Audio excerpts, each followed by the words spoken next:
Are we on? Good. Welcome to the Better Than Not podcast. Sometimes we get it right, sometimes we don't. But when we at least do something, we know it's almost always better than not.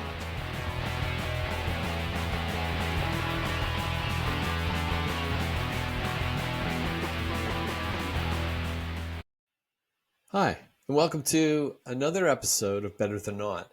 And then in this episode, I get a chance to talk with Amber Cate, a mom, a graduate of Harding University in philosophy, psychology, and theology, a cancer survivor who worked in ministry for 4 years until she found her new calling in private equity. In this chat, we learn of her story as well as talking about C.S. Lewis and Carl Jung and the Bible, in particular Lamentations like you've never heard. I hope you'll stay tuned to this story that I'm sure you'll find fascinating. Awesome.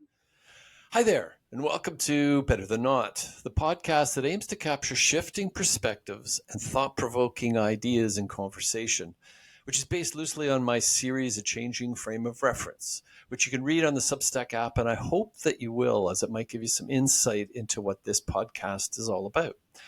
I'm your host, Doug Gardam, and today I'm excited for this conversation. I am thrilled to introduce to you Amber Cate. Hello. Amber, welcome to Better Than Not. Amber is a mom. Let's put that on the top of things. About to become a mom for a second time, which is super exciting. She's also a graduate of Harding University in 3 subject areas, which all of which I like to talk about: psychology, philosophy, and theology. She then followed that, believe it or not, with 4 years doing vocational ministry. And if that's not enough, she then decided to go into private equity work, which just fascinates me to no end as far as that mixture goes. So Amber, welcome. Great to have you here. Thank you. It's lovely to get connected, and I'm excited to jump in. No doubt. You know what I'm going to ask first is, how do you go from that combination of studies into private equity? It's a great question. And it's one that I actually get asked pretty frequently. I'll bet you do. I will start with just a basic framework. Are you familiar with StrengthsFinder? Have you ever heard of that? The Gallup personality test? Okay, yes. Now you say that. I've heard you called it StrengthsFinder? StrengthsFinder. It's not as popular as Myers-Briggs or Yes, that's the one but yes. there's 40 strengths, and they're in 10 in each quadrant. And so as you're trying to pick and land in a vocational setting, it can be a really good framework to figure out, where are you going to be happy? Where are you going to be purposeful? Where can you actually utilize the strengths of your personality? And that was a monumental tool for me in just reassessing, is this truly the career that, if I'm committing to spend 8 hours plus a day away from my family, is this the most fulfilling, purposeful, best use of who I am and what I can offer? At what point did you take this?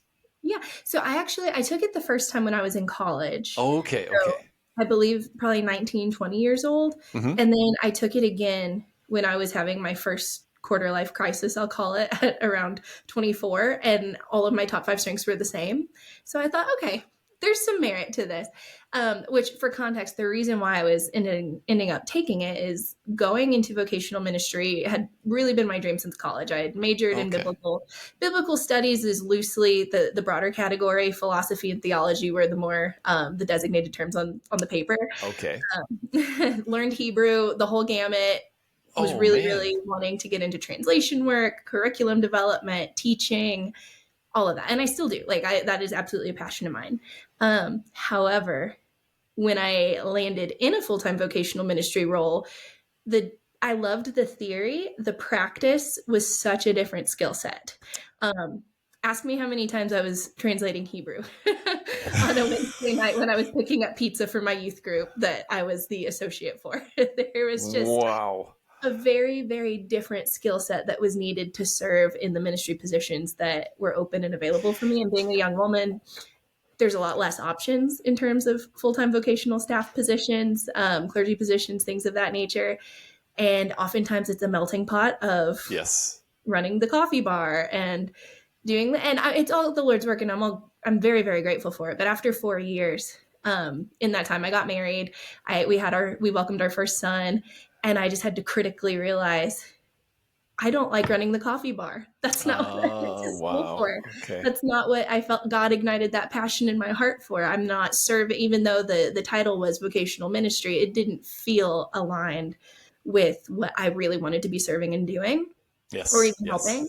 And it wasn't wasted time. It just couldn't go on. And also, one piece of context, for the first 2 years, I was a girls minister. So I had 6th through 12th grade girls. Oh, wow. Which was a very, very fun stage. But a 6th grade girl is very different than a 12th grade girl. And that's true of every day in between those two stages. So there was just a very broad, sweeping kind of demographic that I was serving. And then the second 2 years after I welcomed my son with my husband, I needed to have a little bit more cut and dry time between how much family time I had and then how much work time I had. So I found another church that we got plugged into that needed a young professionals minister. So I was serving single 20, late 20s and 30s as a young married mom in my 20s. And that's I'm sure was a very different picture for yourself, right? A different person for what it was. So Amber, before you go, I missed one thing, and I think this is also important in introducing you. Amber is a cancer survivor as well. So when you put all of this into the mix, we're gonna discover a very fascinating individual when you look at all of these things kind of combined. So now you come back to what you were just, and I interrupted you, but I think this is important to our conversation today, because you're cancer free, and I was going to say you said like you just come on with like a radiance on the screen, like sunshine's filling my room here. Thank you. I feel like my story takes on a much more interesting tone than when you say it in those ways of calling out all these different threads that have kind of been woven together. So you had moved into, before I interrupted you here, you moved into this serving an older group concern to your young picture? Professionals. Yes. It's really single 20s and 30s. Okay. Which, for context, in Northwest Arkansas, where we were living at the time, there's 3 Fortune 500 companies headquartered there. Young professionals run Northwest Arkansas. That is the place to be, a young single 30-person growing a career, expanding. You have a lot of ambitious people there. Exactly. And I just was not the person to run the ministry. I did my best and I had a great time doing it, but I was just in such a different season of life, and they were living a season I had never even lived and never been. So that was part of me critically thinking, what am I good at? So did you go back and do this test again, the Strengths Finder test? I ordered the book. You get a code to take the test for free if you order the book. It's cheaper that way, actually. That's a hack. If you just buy it online. Did you hear that? Shout out.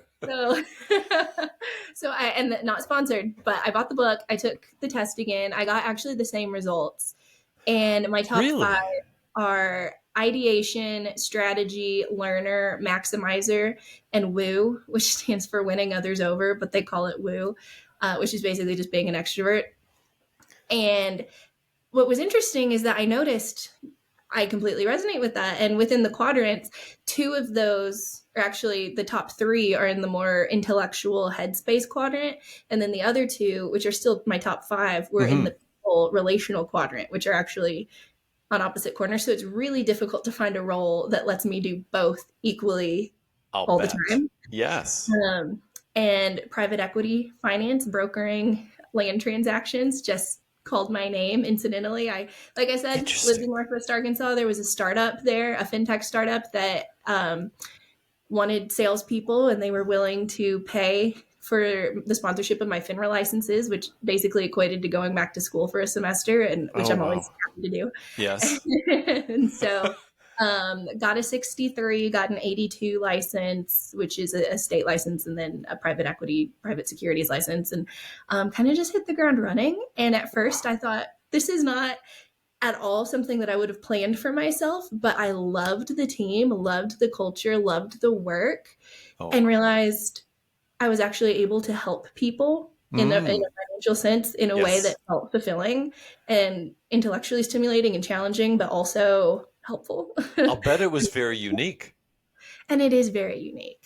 And I'm actually we've moved since then, so I'm still in finance, still in a different role, but um, I just love it. I never would have imagined going to school for something like that, but I think that's just the beauty of being able to change Oh yeah. Yeah. No, later. well, you've also got such an interesting like grounding, like with psychology and philosophy to me, and then you add theology on that. Like you've got a lot of life, um, shall we say, views that come out of all of those Yes, studies, right? Like yes, from dealing with people, relationally. Like I had a gentleman on here in marketing, and he said like it's all psychology. it's just knowing people, how they work, how they think. And it's like when you think about that, even in talking with people and learning about each other, one of the big things that's come out of this podcast for me is how important we are to each other. Like I Yeah, never had any idea. My background's kind of science and engineering. And when you said about when you come into the working field, it wasn't what you thought it was going to be. right. And that was kind of like for me too, is like here I'm creative designer. Oh, we work to these standards. It was just like a completely different, I'll say, Yeah, anticipated thing. And so when I come back to like the relational part, I mean, you're dealing with something that's very close to people, right? With regards to their equity, their money, and how do you deal with that from like a relational perspective with people? And it's kind of it's got to be a really unique experience. yeah. Oh, well, you really hit the nail on the head with saying understanding how people think. It's all about people, the marketing aspect of it. Just understanding why someone is doing what they're doing, and then how can I best support them to Yes. make it happen. That's my job. I I get Yeah. I get to help uncover and remove obstacles. I get to help educate and fill in the gaps. I get to emotionally support because money is emotional. People Oh, will say yes. it's not, but it absolutely is probably the most intimate aspect of a lot of people's lives, Oh, yeah. for better or worse. And so I really enjoy this space. Is it the most meaningful, fulfilling? I think that one question I get asked a lot is, okay, so is it just as meaningful to work in this as it is to work at a church? It's apples to oranges. I did Yeah. not, Yeah. it does not eclipse my faith. It does not eclipse my ability to serve in the Absolutely. church and do ministry. It doesn't eclipse any of that. But from a 9 to 5 perspective, it's it's very meaningful and I'm able to make a direct impact. And that's something that I really, really enjoy. Um, so I And it really really, connects with you. yes. And there's always, you get to be an expert. There's always something new that's happening. So you have to stay on top of it. You have to stay sharp. You have to help your clients understand trends and things of that nature, which I really like the transient nature of it as well. So it checks a Ki- lot of You boxes. you kind of even entered at a time which is almost unprecedented in history, right? Like we're coming out of the pandemic. I Yeah. know the idea of what happened between the US and Canada are different, but we still went into very, very similar regimes. This is where I talk about where I meant about how important we are to each other. Is like Yes.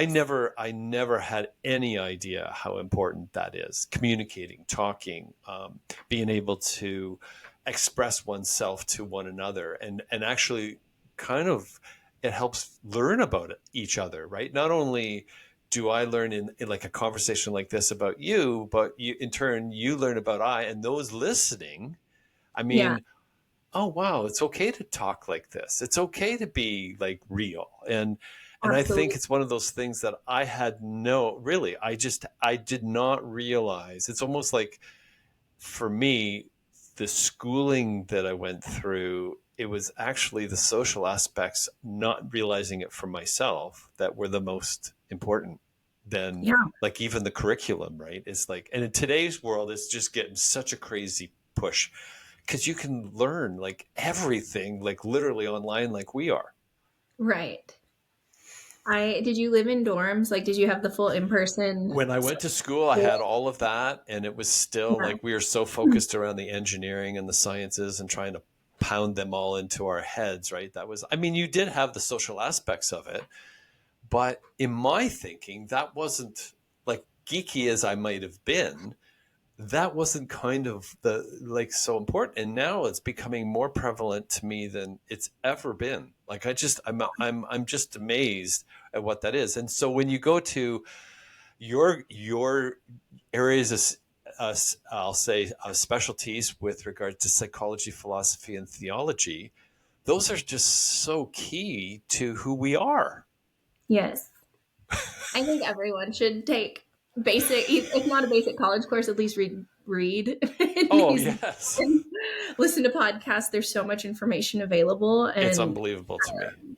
so I completely resonate. I wouldn't have changed. I mean, yes, do I hold three of the most unemployable degrees they offer? Yeah, actually, but that's beside the point. They have served me in so many other ways that I treat that study as invaluable experience. So now, Amber, with looking back, I realize that you're still very youthful. When you say that, you were kind of saying like I have three areas of expertise, degrees that are really not the ones you would take to get work. Right. But you wouldn't change that. I don't think, right? You No, kind of I just wouldn't. said that. There's so many things that I was formed by in those areas of study. And especially, it's going to sound silly. And I know that learning Hebrew was the best thing that I did in my 4 years Oh, of that's cool. undergrad Yes. for my character development and my personal development, because beyond just the syntax, that it's a very heavy technical skill, like Hmm. it's languages. There's no way around that. But the ability to unlock another culture's worldview and trying to think through, okay, what is the Middle Eastern perspective on this kind Oh, of yes. theme or this kind of word or this kind of semantic domain, and how did it evolve and change over time, and how did it change the culture, and am I reading, what genre of text am I reading that we don't have in our current culture? It's such an exercise in more sociology and more people studies and more history than it even is linguistics oftentimes. And then Interesting. spiritually, I could go on just about how much you learn about, the So God of the Old Testament and that. did it give you a different picture to like what the goings on in Israel, like as of today? Because you would get a whole picture of what like you could understand Hebrew part of it.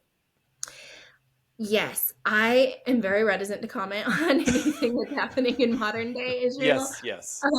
Everything that I learned from the Middle Eastern Jewish perspective is ancient Near Eastern. Right. Okay. So there's Yes. quite a bit of disconnect. Not to go into like a political arena or anything, but there's so much of the story that I will say I don't think a lot of modern thinkers, be it Christian or otherwise, know You're in right. terms of the Israelite story, the history of Jesus as a Palestinian Jew, just how it all fits together, the worldviews, the themes.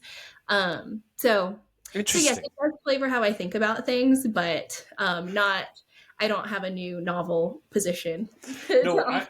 I think that what you're saying though is important. I'm actually in kind of an extensive Bible study of the book of Joshua. Oh, awesome!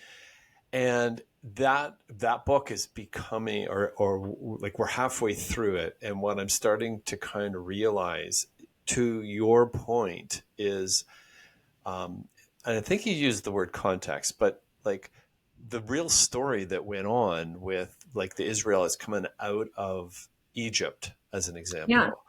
And it's like, and I like to paraphrase this, but like the Red Sea parted so that they could pass, like just to, and I think it tells us a lot about us. It's like how quickly that seemed to be forgotten.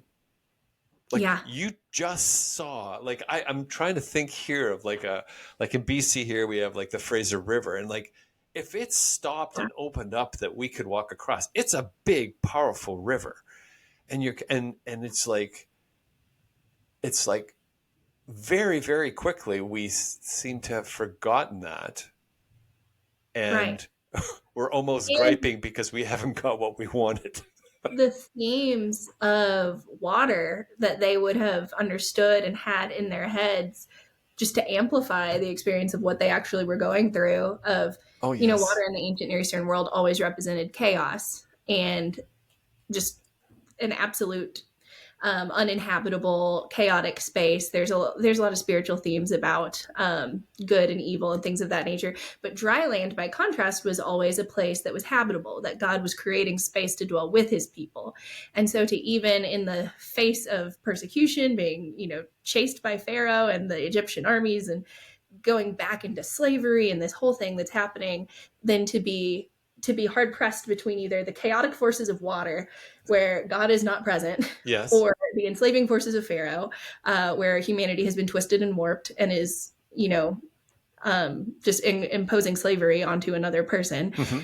And then for God to just part the chaos and say, no, I'm creating space where I will dwell with you and you will be able to walk through. And it's mirrored again in subsequent chapters when Jesus is baptized and the dove descends, and you get the dove picture that's a callback to Genesis, which was another instance of water covering the world in the flood, when God created Yes. habitable dry land out of the waters again to dwell with His people. It's just a theme that's so consistently woven through the narrative.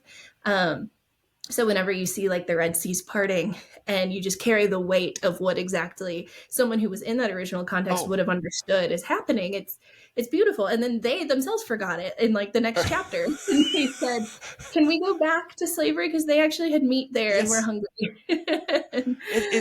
It's stunning to me, Amber. Like, but the weird part is we do it too.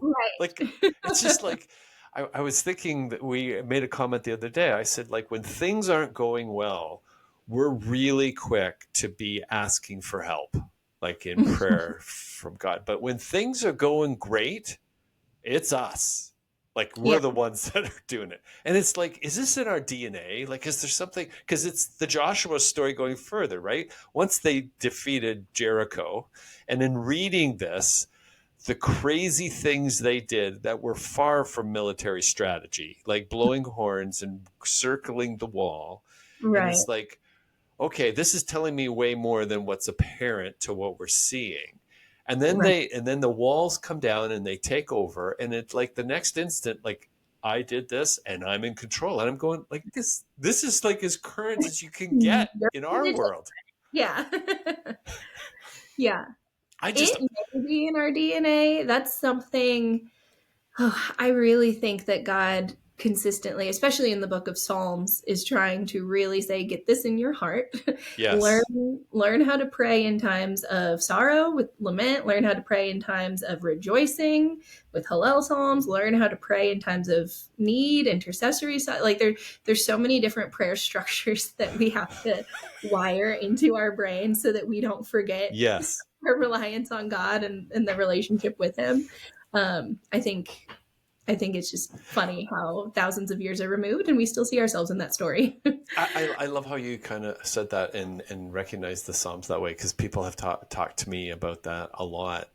The other thing that, man, we're all over the place already, which is Sorry, we can all part of how it works. But one of the other things that came out of the book of Joshua that I'm just like I'm kind of awed by, but it was explained by one of the pastors in the message, and he had said that the warfare that's in Joshua, a lot of people struggle with that, like what kind of God allows this type of thing to happen. And he talked that a lot of the Old Testament was really a warfare against evil in flesh and blood. So the physical, material part of our world. And then he said, but the New Testament is still that warfare against evil, except it's a spiritual. It's no longer that physical world kind of thing.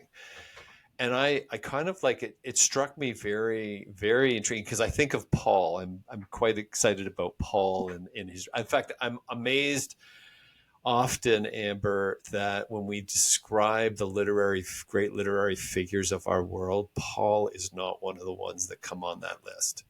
Because Yeah. I just like he wrote half the New Testament. He's very prolific, one of the most quoted people of all time. Oh, it is. It is kind of Good. stunning. And we'll eventually get to talking about C.S. Lewis here too.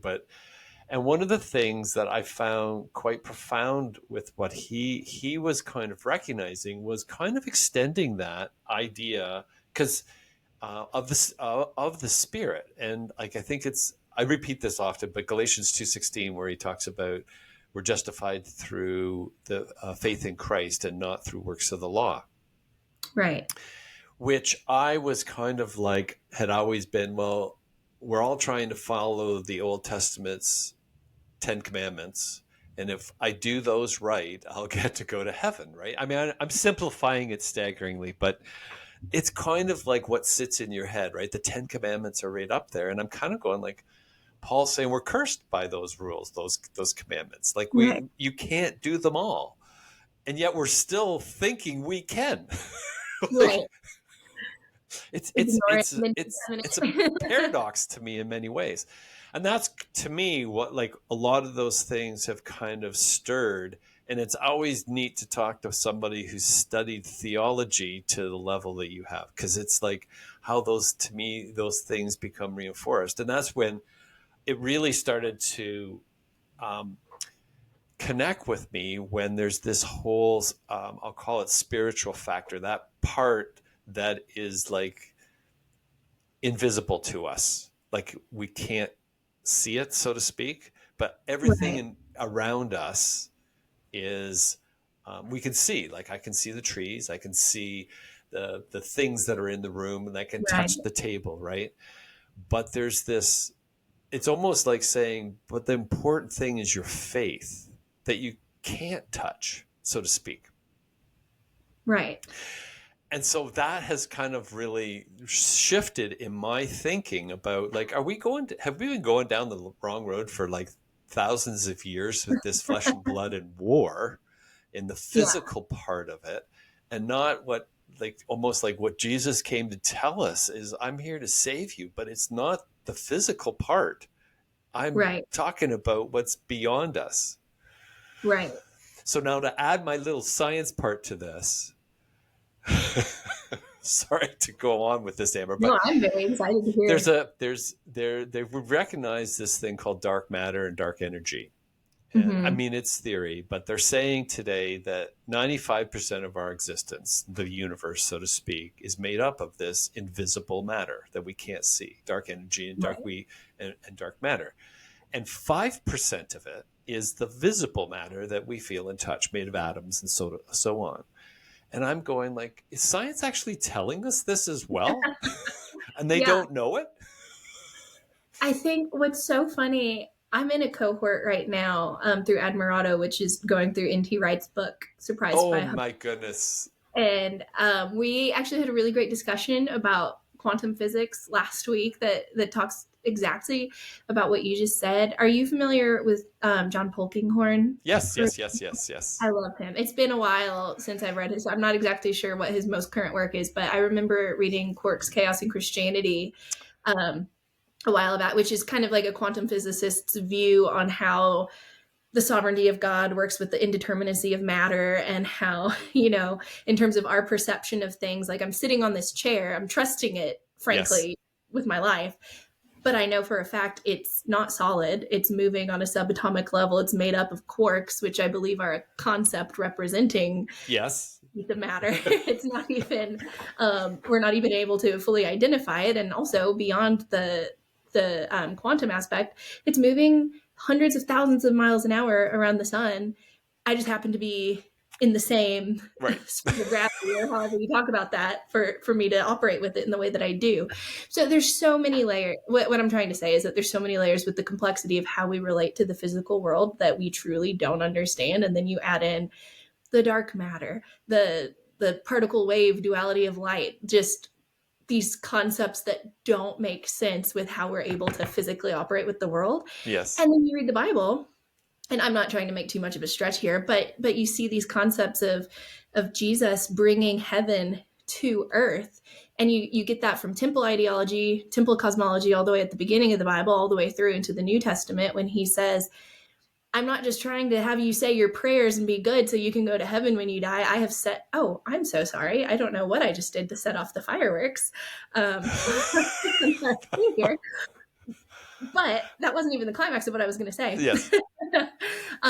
You get Jesus, who's making these claims to say, I have set forth a vocation for you. You are to be my image bearers, my hands and feet, a royal priesthood, subduing the earth. You are to bring heaven to earth. And the temple has always been the place where heaven and earth are able to coincide, whether that's a physical and spiritual coming together, or the will of God coming to be enacted on earth. It's mysterious, frankly, but it does coincide in my mind with a scientific view of there's so much more to matter, there's so much more to the earth, and the only thing that the Bible consistently says is God wants to dwell with us. God wants to be with us. God wants to be in you. God is using his spirit to indwell you. However you want to conceptualize that in your head and marry it with science, I totally do not see a disconnect between. Well, it's funny that you say that, because I mean you're expecting, and Yes. and which is such a cool thing to me, because as a science world, right, we're made up of virtually everything that comes out of the earth. Like, Right. it's just, we've figured that out. But when we're conceived, there's something that comes into us that attracts that, puts it together, has it grow for the 9 months. Right.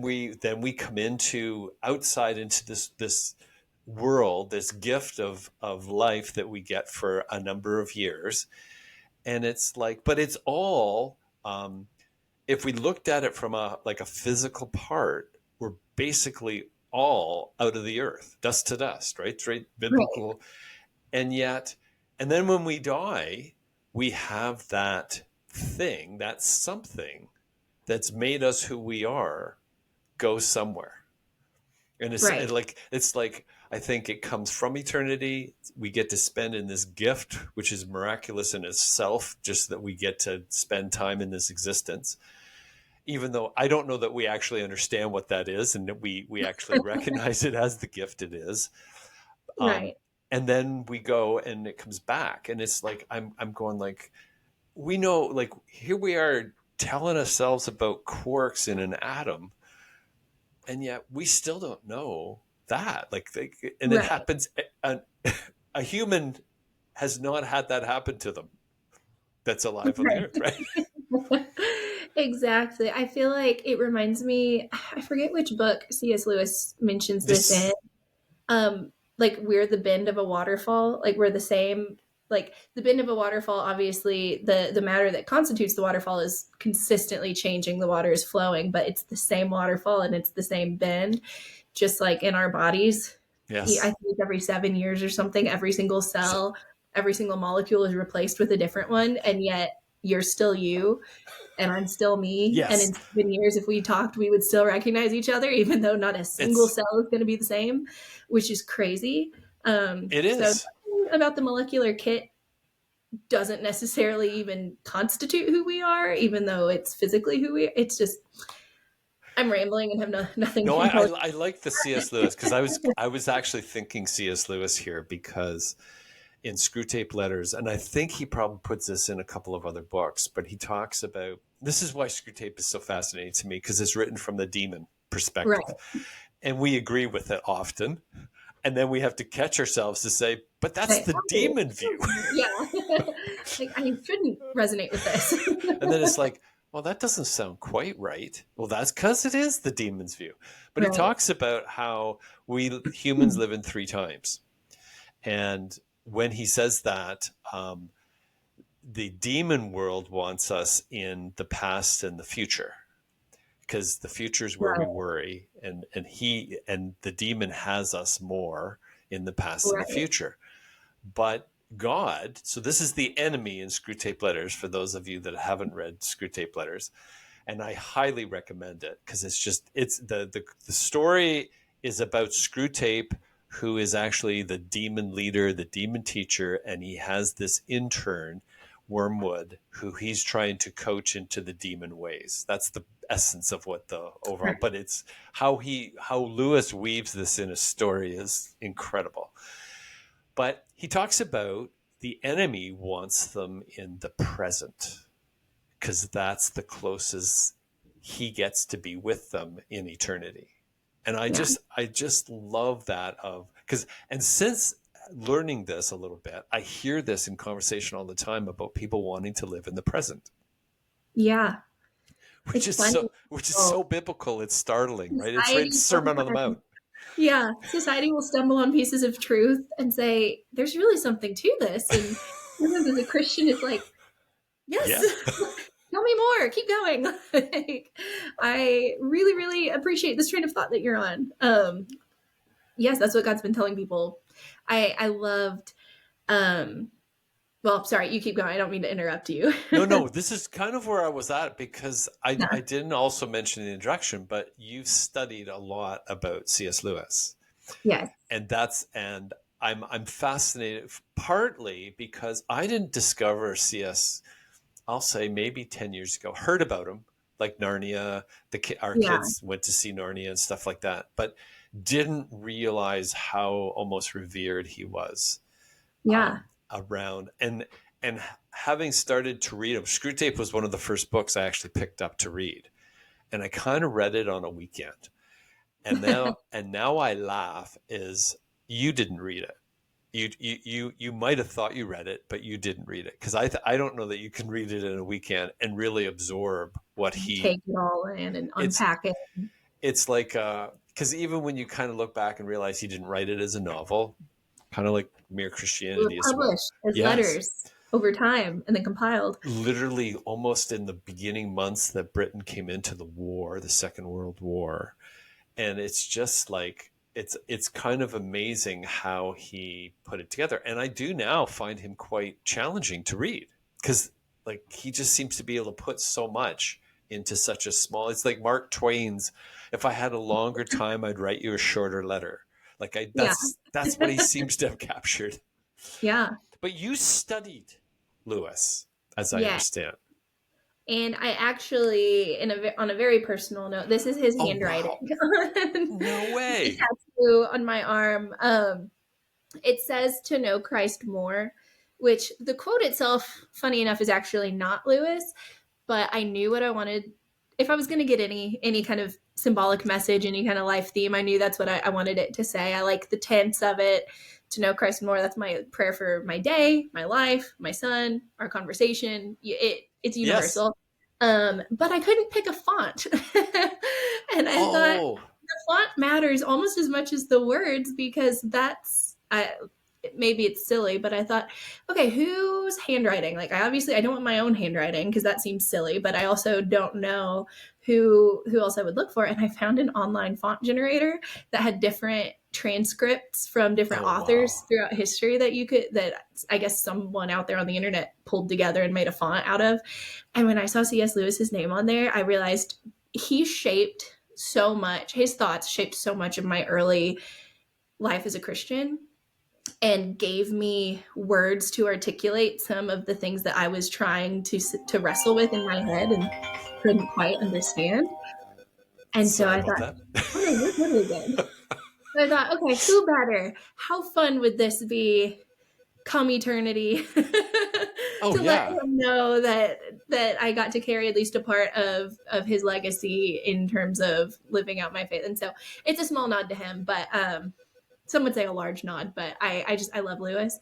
Um, and what's interesting enough is that when I was in my undergrad studies, I had several classes on Lewis. We went more through his I guess you could call them academic works, his more nonfiction, Through Tape Letters, Miracles, Mere Christianity, Abuse Miracles. Observed.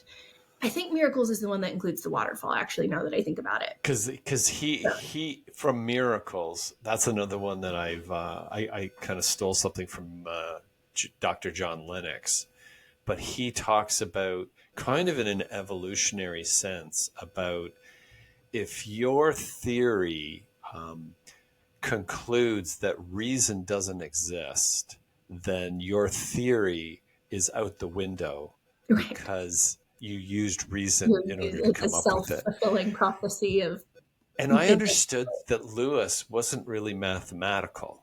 And so the story I heard is because of the war, if he had had to go in and do his second math exam, he might likely not have gone to Oxford.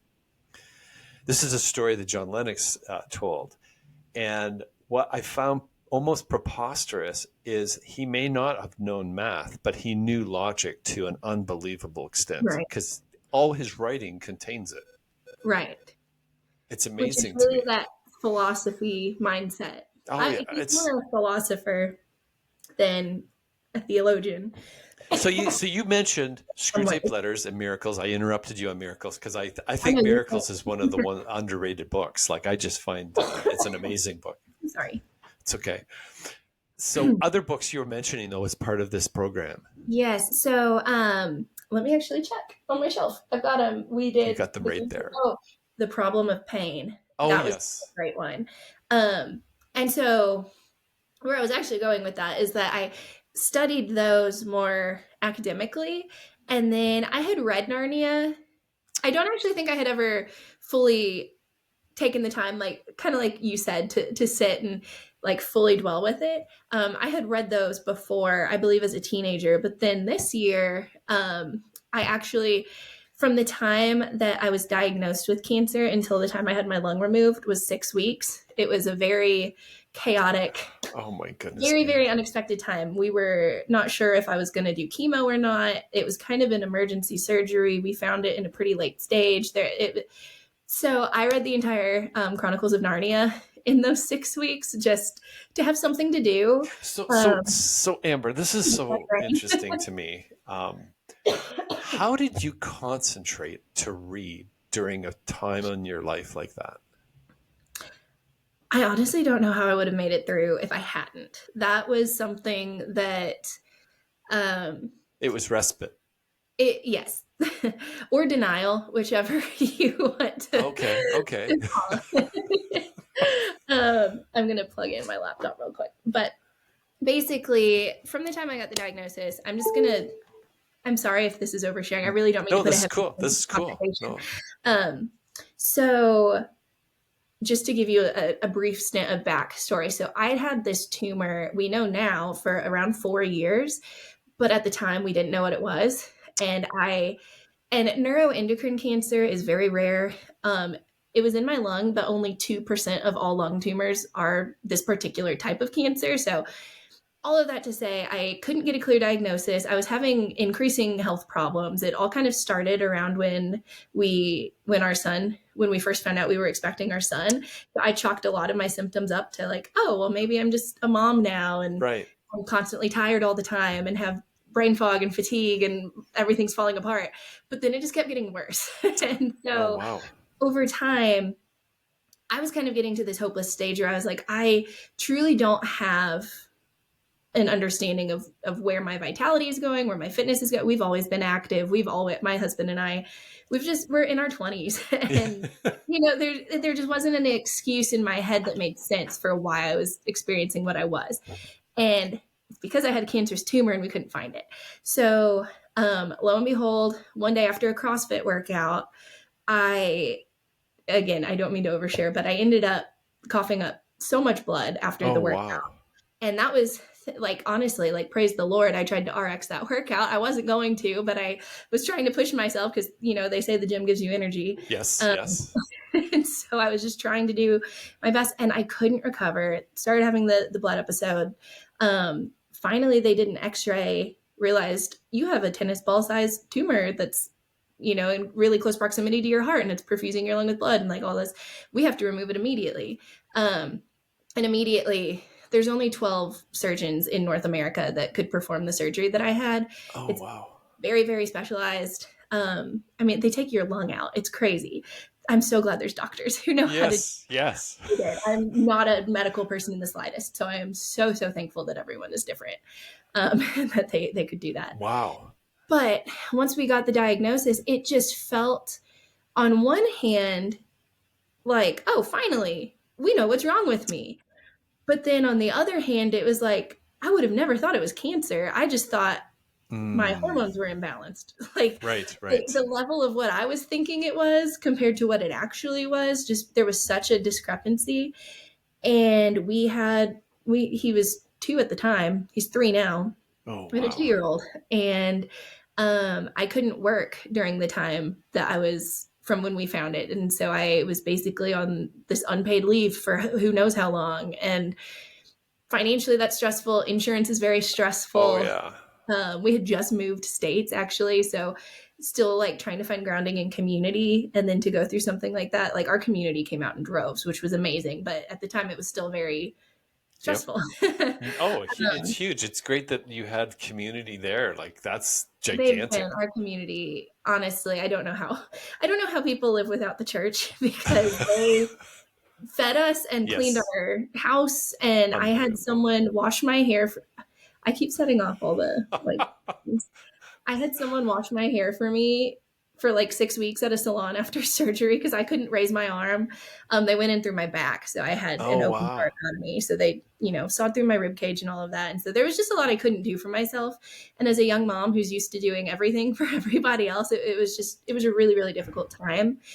And I think if I had just sat in the stress of how Yes. unfair it felt and how and it's not even that it felt unfair to me. That was definitely part of it. I'm not totally selfless in the sense that Right, right, right. wasn't thinking that, but it felt more unfair to my husband and my son to have to deal with what they were Mm. dealing with. And my son was so young. Um, but also I couldn't hold him for about 3 months post surgery. And Oh, that's boy. really difficult at Oh, the yes. developmental stage of a 2-year-old who's very attached to his mom. Oh, boy. And there were just so many things that were so unfair that I just knew this is not how it's supposed to be. There's no family history of this. There's no reason why I should have this. There's no greater purpose to be found in this that I'm aware of. Like theologically, people think all kinds of things. I do not fault God in the slightest. I think it's a byproduct of just an evil fallen world. Yes. Cancer is not rare, unfortunately. And Amazing. so there's things that we can do, but at the end of the day, it's a disease, just like sin and other corruptions that you see. And so, anywho, I knew I wanted to fill my brain with something that was going to draw me closer to God, but also not let me spiral. I thought I already have kind of worked through the problem of suffering, the problem of pain, theodicy, the question of how do bad things happen with an omnipotent, powerful God, all these things. Amazing. I'd already kind of worked through that, but now I was enduring it in a new season with new circumstances. And I thought, you know what? I'm just going to go to children's literature and let it be maybe Oh, like a treat to read something that can still be spiritual but isn't quite so heavy. Because now is not the time. I don't have the energy, frankly, to think through heavy things because I just get angry. I think I was mm. more angry than I was sad Right. emotionally, just because it felt like an injustice. Um, Yes. and also, we didn't know how it was going to end, and I didn't want to be sad until I knew if I was going to have to do chemo or if I was going to make it. Right, Like right. Yeah. there were so many question marks that I thought I will deal with that another day. Let me Wow. just get to my surgery and see what the outcome is. And they were able to fully remove the tumor, fully remove everything. It Amazing. actually was pretty miraculous because that was not really what we thought the prognosis was going to be. So I definitely think there were a lot of answered prayers there. But in reading the Narnia books, I thought I was going into kids literature and then ended up It's with interesting that those kind of different levels can be reached by an author to me. yeah, Because it is, absolutely. in many ways, as you just said, like you can read this as a kid and it's a different book, I think. Yeah. I didn't even remember some of the main themes whenever I was reading it again, and I thought this is so like, especially in the silver chair, that was one that really hit me differently. I know you talk about shifting perspectives and whatnot. I think the first time I read it, I don't know. I've always been kind of into theology, so I had the frameworks of Calvinism versus Arminianism, and kind of understanding that the silver chair is loosely based on sovereignty versus free will and things of that nature. But it was just so much deeper this time because I think it goes a step further into vocation of life. And when I say vocation, I don't mean jobs. I mean just the purpose of um, when God calls Polly and who's the boy? I forget. It's not I even don't Polly. know. Polly's in the first one. The girl and the boy. Yes. They're in the silver chair.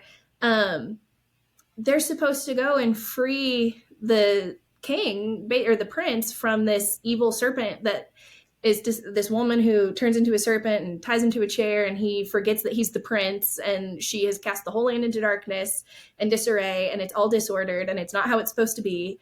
And they have to go and free him so that everything else can flourish. And they, of course, they're given signs at the beginning to follow that would have made it super easy Yeah. of like, hey, follow steps 1, 2, 3, and 4, and you'll be done like that. And they And then ignored you those. don't. And so then you get the whole book. There's plot, there's conflict, there's issues that easily would have been bypassed otherwise. And I think they're still fulfilling their purpose. They're still bringing Yes. good into these disparate places throughout the storyline. It's not just a matter of, oh, you didn't listen to God, so now you have problems in your life.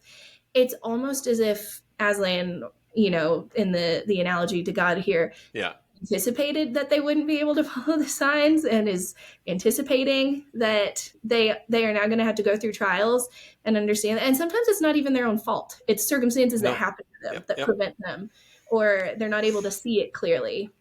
Like they don't have the right perspective to be able to see what the sign was, and so they It's miss like it. life. So much like life. It's like sitting there with cancer, trying to figure out what was going to happen to me, thinking like just sobbing, reading this book, thinking like God is still with me, like Emmanuel, Yep. like God is still present. There is Yep. still purpose that I can bring to this. I am not defined by these circumstances. I'm not being punished for something. This didn't happen to me because of any Yes. one thing. And I can still bring good, and cancer doesn't get to have the final word in my life in any way, shape, or form. And that was something that my husband and I really wanted to like hold to. Yes. We, losing a career, losing a lung, losing a lot of time. And sometimes I get mad when I look back at the 4 years that we couldn't get a diagnosis, at just how much differently I would have been able to live if we had caught it sooner. But, so there's a lot of loss, I feel like, that Yes. I could sit and dwell on and say, oh, look at what it took. But then at the same time, I still had the same purpose. I still had the Yeah. same vocation. I still get to be an image bearer of God, present in those circumstances, able to, at the end of the silver chair, they still free him. Even though the path was different, they still accomplished the goal, and they accomplished so much more alongside it. And so anyway, I don't mean to ramble too much, but I think that You're just not rambling at all, because this to me is such a like what I'm awed by, Amber, is what do you think it was inside you that allowed you to do this? Like like was it your belief? Was it your studies? Was it your upbringing? What is it that you like were able to look at things in this, I'd say almost it's an astonishing way, rather than go down, like you had said earlier, the getting reading and take you down the spiral in the wrong right. direction.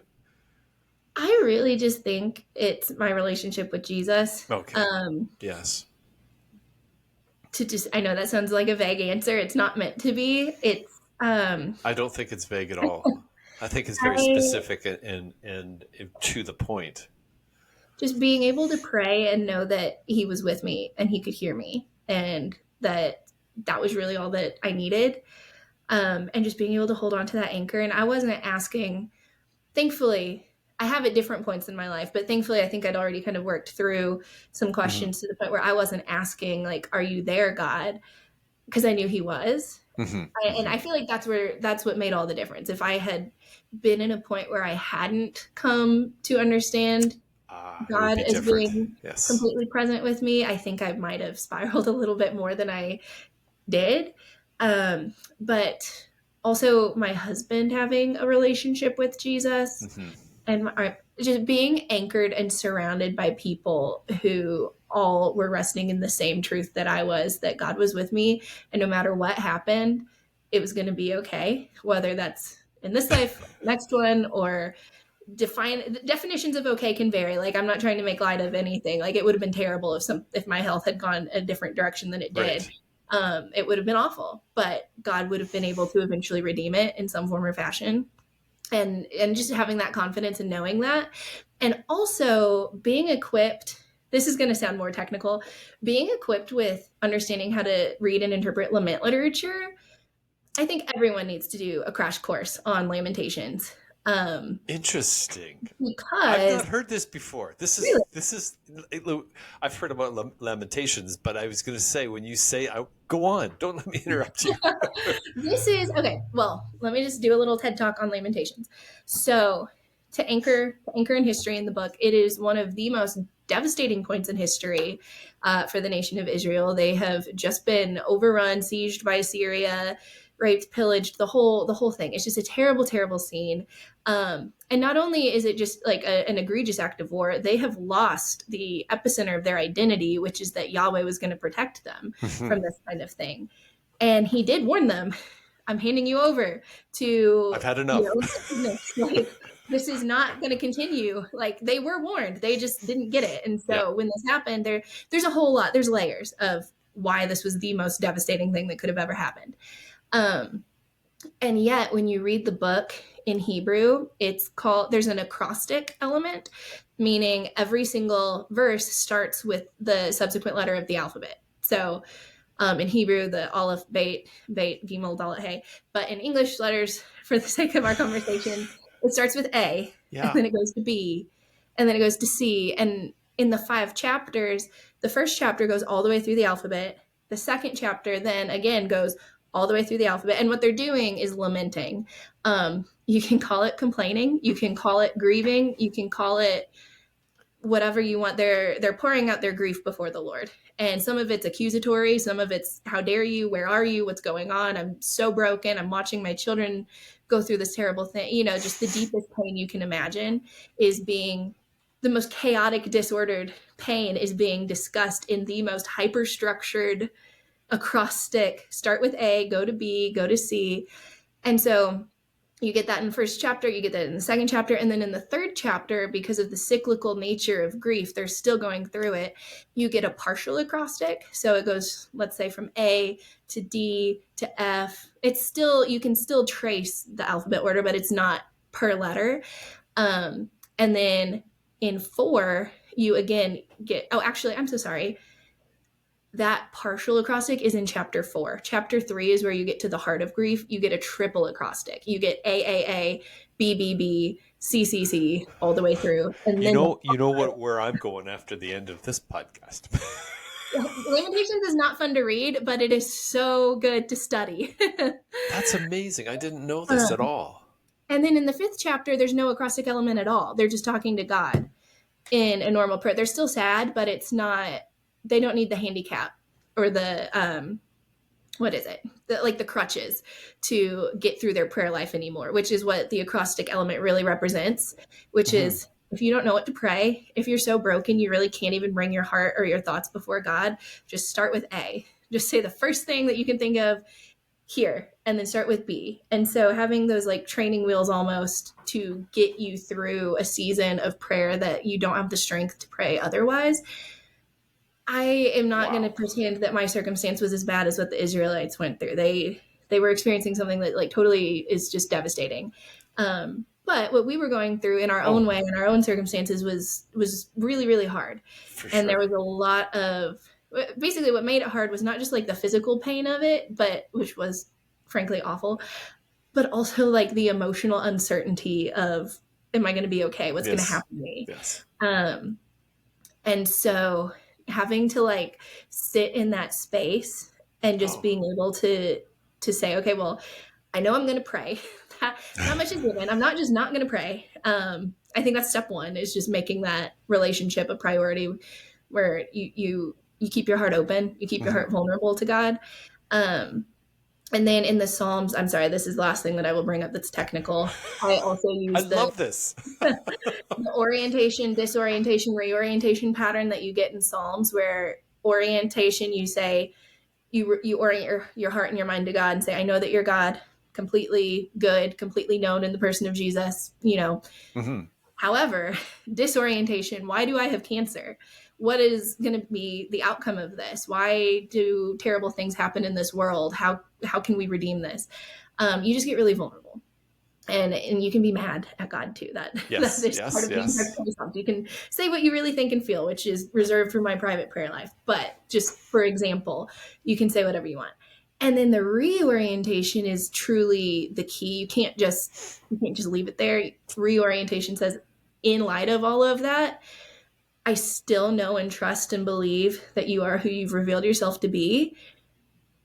And so what are we going to do? Like, what is your plan? I am giving it to you. It is yours to redeem. So, okay. And so pairing that prayer structure of the orientation, disorientation, reorientation with kind of a hyper structured, like, I didn't sit and go through the entire alphabet every time, but sometimes I would just start with like, I'm worried for my son. I'm worried for my husband. I'm worried for our finances. I'm worried for I would just start naming all the things I was worried about and then orient it back to God. And doing that for 6 weeks. And then after the surgery, we had to wait another 2 weeks to get the pathology report back, which that was honestly, that was the worst 2 weeks, I would say, probably of my life, if we want to be dramatic, because I was in so much pain and we still didn't know if I was going to have to do chemo or not. Oh my goodness, man. That was a really hard 2 weeks. I think that, but I was also, they had me on a lot of medicine. So I wasn't able to read a whole lot and retain a whole lot. Were you at home then?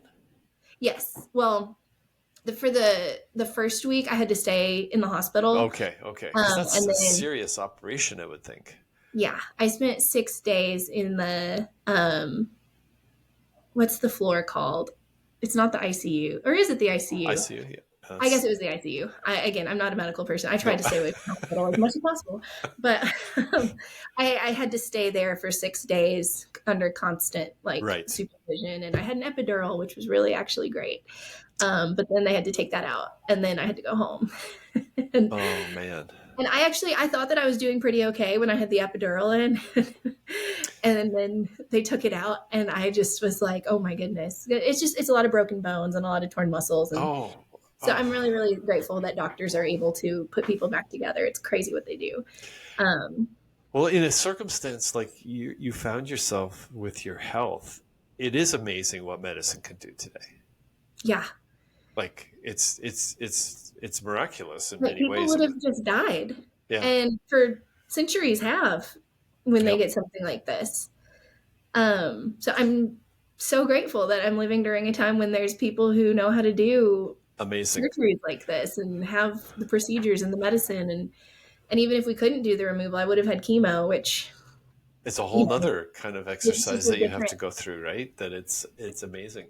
I'm still kind of blown away, Amber, by your ability to almost separate this enormous load that you're taking on with regards to your health, and then being able to go and be so aware, like of reading, like Narnia, like reading the series and being able to take a look and be able to understand the various lines of thought that Lewis has kind of put in there.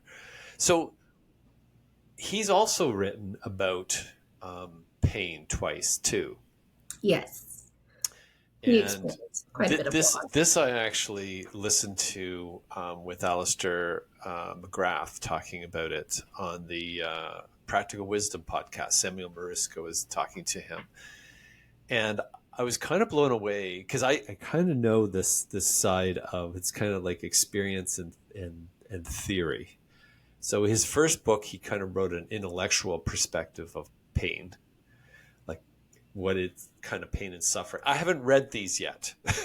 Oh, okay. I need to sit down and read. But and then he wrote, after, was surprised by joy, after he wrote the second book about joy dying. Mm-hmm. And he was experiencing pain. This was no longer an intellectual discourse essay on pain, but what he was kind of going through. Right. And in this discussion, Alistair said that in his studying of him, all the letters that he had wrote, um, Lewis had never kind of explained how he dealt with this. He just dealt with it. But he said what he came away with is, rather than wishing that we never had pain, which is kind of our world today, let's be happy all the time. Right. He kind of expressed it as, and this is what you, in your story, you have done to me, is you've been able to deal with it in a, like, or how do, we're going to have suffering in our lives. We can't eliminate it. How are we going to better deal with it? That's Right. the focus. And this is what McGrath was talking about, what he had kind of gleaned from what Lewis had written, is not like avoiding it, like, because we're in avoiding it or saying we're never experiencing it, we're not really living in reality. Right. But how do we better deal with it? And you've kind of like articulated through your experience here, like how you did that. And I don't know that you're even aware of it. Well, thank you for saying that, because I really, honestly, like, that's something that I think about when parenting my son, is just knowing, of course, I'm not going to be able to shield him from everything, nor do I want to. That's not possible. So what can I equip him with to be Right. able to navigate? And that can be on the smallest scale of what tools does he need to not be shy when he goes to school and make friends, to what tools does he need to rely on God whenever something catastrophic happens, or he experiences loss, or he gets sick, or, what, heaven forbid. But like, if those things happen, which they can, Right. um, and having those tools, I think I have the hope that, of course, in the eventual consummation of heaven and earth coming together, these things are all going to be made right. Everything's going to be redeemed, but we're not there yet. So therefore, how can I truly stand in my vocation as an image bearer of God, who was a Mm-hmm. man of sorrows, who empathized with people and wept when he saw pain? How can I be present, not just in my own life with these things, but present in the life of others in a way that can be comforting and helpful and relational?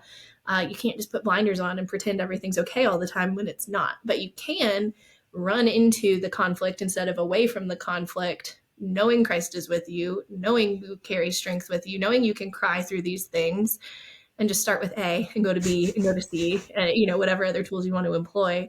But I definitely think there's a powerful message to be said, that God did not just put his head in the sand and ignore the suffering of the world. He actually became a human and entered into it, and then took on the worst of it alongside us, so Oh, if yes. that's the model to follow, I don't get to just live an escapist life. It'd be easier to play Candy Crush or whatever on your phone forever. Like, there's just so many other numbing techniques. Distractions.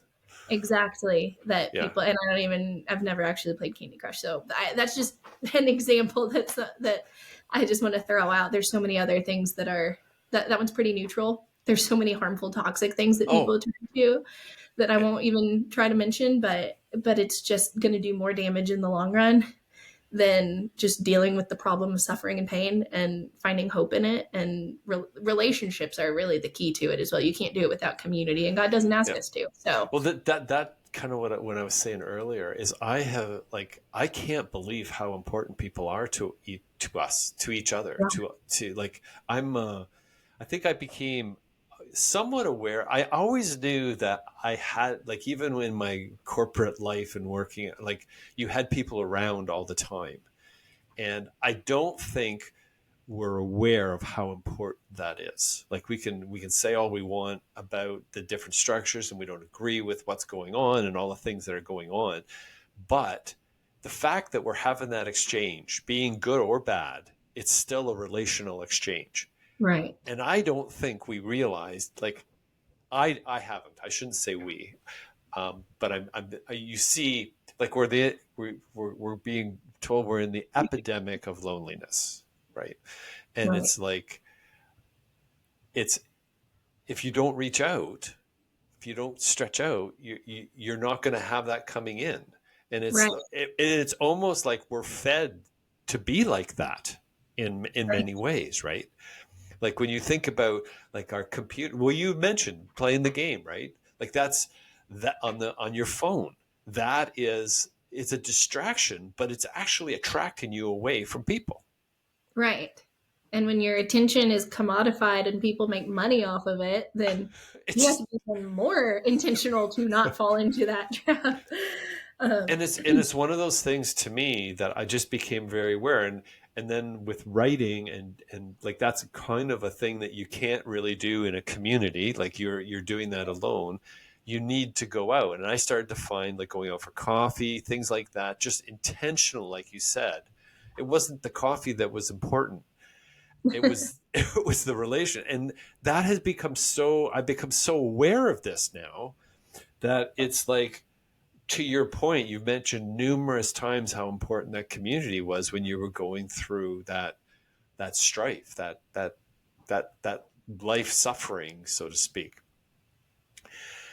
Which switches a little bit here is, what attracted you to Lewis at such a young age?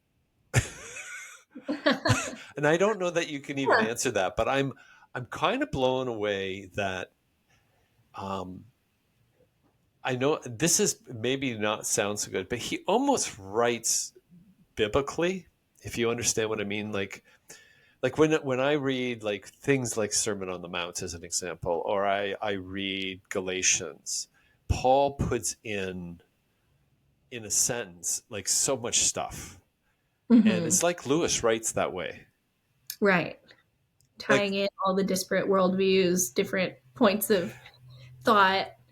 it's Um, I so, used to say something up to the effect of, when I was writing, I so much wish that once in a while when I wrote a sentence, I didn't feel after I went and reread it that it needed to be edited again. Like just so you right. could.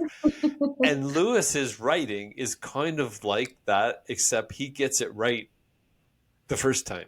Like all the Like, time. but do you Yeah. know like what attracted you to Lewis? Like, very, were you introduced through your parents or through friends, peers? Like, what do you Yeah. remember? So I do remember. It's a great question, and I'm going to give a short answer because it's kind of a longer version of my testimony. But so I did not grow up in a really faith-based household. I My parents are not married. They got divorced when I was a teenager, but they had a very very unhappy marriage prior to that. So I would never really say I had a happy family Hmm. unit growing up. And I struggled, just to paraphrase. I don't mean, I am not blaming my parents for this. They did the best they could, but there was just a lack of connection, a lack of love, a lack of guidance, a lack of really any kind of spiritual foundation. And so by the time I was a teenager, like even a young preteen, 12, 13 or so, I was very, very depressed. Um, as I think many are, but just given the lack of a home base, a lack of kind of guidance and direction. And I have always been philosophical by nature. That's just how God made me.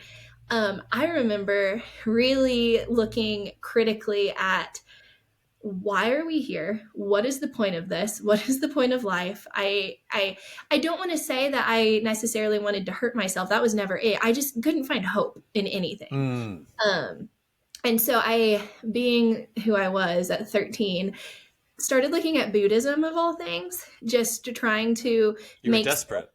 of, well, here's a worldview that seems to really prioritize peace and different things.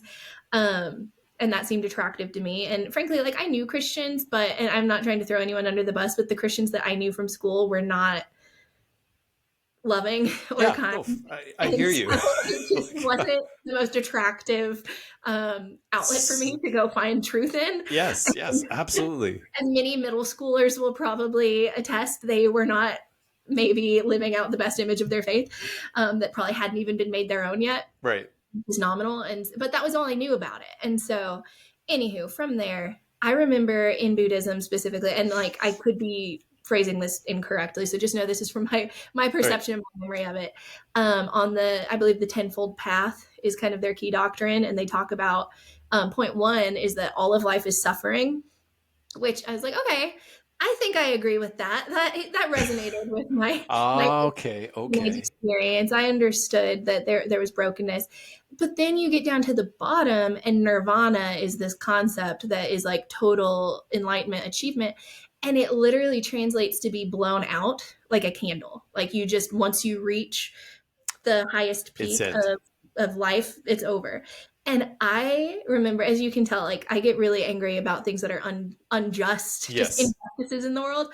That felt so unfair to me on two levels. Because on one hand, it's like that's the reward you get for being a good Really? person, figuring it out. But also, all the good people that have discovered what love and altruism and whatnot means, they just disappear and leave us here. And we just have to make do without them. No wonder the world is the way it is. And Okay. it didn't make sense. It wasn't congruent with reality with me because not only did I have challenges with like that doesn't seem fair to me, but also how can I conceive in my head of altruism and love and restoration and redemption and a world where things can be better and hopeful if that's all there is? Right. And then I remember being kind of taken aback in my own thoughts of like, I've never used the word redemption before. I've never used the word restoration before. Like, where are these concepts even coming from if I've never truly felt them? Right. And, my dad had a gambling addiction and there was just a lot of instability in our home. And so I longed for these things, but I didn't see them in practice. And I Okay. didn't have a tangible role model that I could point to and say that is true love, but it was in my head. And now I think clearly that was the Holy Spirit putting that Hmm. seed of truth and pursuit. um, and so I started just really trying to research and figure out, okay, so let's learn everything we can about restoration and redemption and unconditional love, which thankfully led me into the arms of Jesus through just a lot of reading, a lot of books. Eventually I did get plugged into a youth group, which was a wonderful experience. But it wasn't truly, I would say, until I got to college, to Harding, that I understood how to read the Bible. I did start my relationship with Jesus. I don't have the like, oh, I said a prayer at church camp and my life was 100% different story or That's experience. not your story. No. I had a progressive awakening to who God is as He Hmm. revealed Himself to me and as I learned. Um, and I knew I was really attracted to this unconditional love of God, but I had questions about hell. And there were just things that I didn't understand that gave me enough pause to say, I'm not fully sold that this is like the way the world works until I got to Harding. And again, I started as a cognitive neuroscience major of all things, but Wow. was so attracted to the Bible department the whole time. I kept coming back to it, kept coming back to it.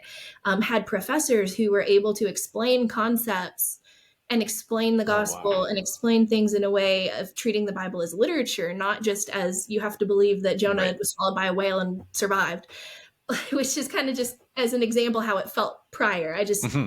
was like, okay, it's just a book of a bunch of disparate stories and history. Yes, but with purpose and with context and with meaning and with power and with spiritual presence of God behind it. And that's what I didn't understand until I was able to have professors. And C.S. Lewis was such a fundamental figure kind of in those years, bridging between when Christianity first came onto my radar in my teenage years and then when I fully surrendered and gave my life to Christ in my later teenage years. So So did someone introduce you to Lewis then, um, or the library. really? It was not ever a personal introduction from a mentor figure. I think my life would have gone a lot easier if I'd had a mentor at that point in time. But really just research at the library, finding books, reading different thoughts, reading. I remember reading a lot of Greg Boyd, which was also confusing because he's an open theist and I love him, but had totally different things to say than so many other. I read a lot of John Piper, who's as Okay. Yeah. Calvinist as you can get, and so there was just so much inconsistency in what I was reading, Yes. and I didn't yet have the frameworks in my head to know, oh, this person is in this camp and that's why they teach it as such, and this person is in this camp and that's why they teach. I didn't have all of the knowledge yet, and Lewis, I didn't really need that to To resonate with read. his work Yes. and to be able to be stirred to a greater truth and to understand the concepts that he was trying to relay from scripture and how they applied to my life. He just it just made Maybe sense. that's part of his secret recipe is unknowingly is that you don't like You don't need a background to come he's into his work he's and see not this. there's no preconceived, there's nothing there that like it is what it is, there's no manipulative part to Yes. it that's trying to like trick you into this belief, so to speak. It's interesting. So I'm gonna hazard to ask you this question. When did you know you were smart? um, smart is so subjective. Everyone is smart in so many different ways. No, I've no, but I mean always been like academic in my what's interest. that? I've What's that? always been more academic in my interests, even when I was a kid. I've always loved to read, and I've always had questions that adults were like, "You're too young to worry about that." No, because it's one of those things to me that it's like um, you probably went to read on your own. Like you found books on your own. They weren't introduced to you by someone necessarily. You're just curious, naturally curious, and you went and looked for stuff. You had nothing holding you back. You weren't reticent to, like, go to the library as an example, right? Right. Yep. Cool that you said library. Like to me, it's to me those are such like it's like I feel like I have the library on my lap on my desk Right. now, right? Like Kindle it's app. Yeah. I'm often just astounded by what you can in a relatively quick period of time find out just so much information. Like it's because I often will hear, well, if I search for anything, I just get crap, and I'm kind of going, I don't find that at all. It's fairly quick to find what I like. I know what's garbage by and Right. large, Having research skills. but it's one of those things that you just start to realize. But I'm always intrigued, like when I meet someone that's like thoughtful and curious, and you've been through a lot of life experience at a relatively young age. What prompted that? Like, it's just like, where did that come from? Because I'll often say, even for myself, is like my gifts. I didn't do anything to get my gifts. Right. God blessed me with those, right? Some of which I knew about, some of which I'm probably still learning. And sometimes someone will, like you mentioned, you didn't have really a mentor, but sometimes people will have someone in their lives that will say, you don't have to be like this, there is this avenue you can pursue, and it changes things for them. You kind of mentioned that at university or at college, and having Yeah. professors that were able to explain things. Yes. I will say my most pivotal year in my faith as kind of a person, which I think this actually probably prepared me for like walking through the cancer diagnosis later this year, because it didn't feel quite as heavy as my freshman year did. Um, I'm going to paraphrase it just for the sake of not getting emotional on a podcast. But a childhood best friend of mine who I had been really, really close with growing up, and she'd also had challenges in her upbringing that we resonated with, and we were friends because of shared experiences and things of that nature. We went to different colleges. We had kind of lost touch a little bit as we grew, but she passed away very tragically, very unexpectedly. Oh, wow. Um, and I remember my freshman year, I was 18, and I had been growing a lot in my faith, primarily with my head, not so much my heart. Both, but I definitely realized the knowledge that I've obtained about who God is cannot carry me or sustain me through the grief that I feel of just not knowing why this happened, or how to make sense of the fact that this happened, or how broken I feel over this, Oh, and just the hole that the loss of her life is leaving in our world and in our community. And thankfully, my professor, my Hebrew professor, Kevin Youngblood, and his wife Beth, they've been amazing, amazing mentors. He actually noticed, this is the perk of going to a small school. He noticed that I had stopped going to class, which was very, very out of character for me. But there was about a week that I just could not leave my dorm room. I was just so broken over the news and just didn't mhm. know what to do about it. And so as soon as I emailed him back and just let him know what happened, they immediately came, him and his wife, and picked me up. and took me to the No Starbucks way. on campus. And I remember we sat in the corner of that Starbucks and cried together, the three of us, for a very long time.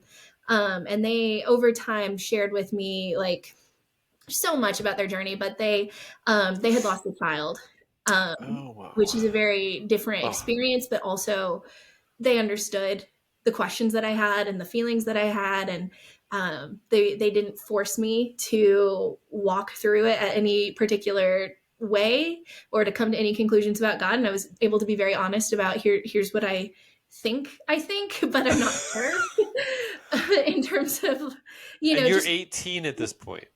yes. Wow. And so that was really the first mentor that I think changed my life. And I've had many since then. And I seek out mentors. I love being a mentor for younger women. And my husband and I like to volunteer in youth, and we have great relationships there, but we always seek out older ones too. We try to keep the chain or whatever. And just having someone who could sit with me and help challenge me. And he didn't tell me what to think. And actually, what's funny, he's very, very brilliant, incredible scholar. He's published. He's got a great commentary out on Jonah. There's so many different things that I could say about him. Oh, But wow. I think my favorite memory of him is I read the Gospels back to back to back to back for the first time as a freshman in college. And Oh, I went wow. to him and I said, "Did you ever notice that Matthew and Mark and Luke and John all are like basically the same book?" And he and I'll never forget, he said, "Really? Like, tell me more. What similarities did you see?" Instead of Oh, making me wow. feel bad for the fact that like I basically approached a New Testament scholar and said, Oh, like, "Did you know my. that the Gospels all tell?" He never made me feel dumb or like I didn't know what I was talking about. And sometimes being an outsider at a small Church of Christ school where like I didn't grow up with a biblical foundation and anything I knew is what I had sought out on my own. Um, but I still had huge gaps in my knowledge. And now I've read the Bible cover to cover multiple times, but I wouldn't have if he hadn't shown me, if Youngblood and other Bible professors, of course, who are all wonderful, but if they had not really taken an interest in me and were excited that I was excited and showed me the reins instead of making me feel silly that at 18 I still hadn't read the Bible. Um, you know what I mean? It was No, just I mean, I'm hearing this, Amber, because it's like it's passing through my mind how often, because part of it is more about you, the answer is more about the answerer than the person they're talking to, right? And there's right, something about when, like, if he had responded with, "Well, of course they are," right, he's telling you more about himself, even though we not necessarily will know it because we'll feel dumb that we even come up with that.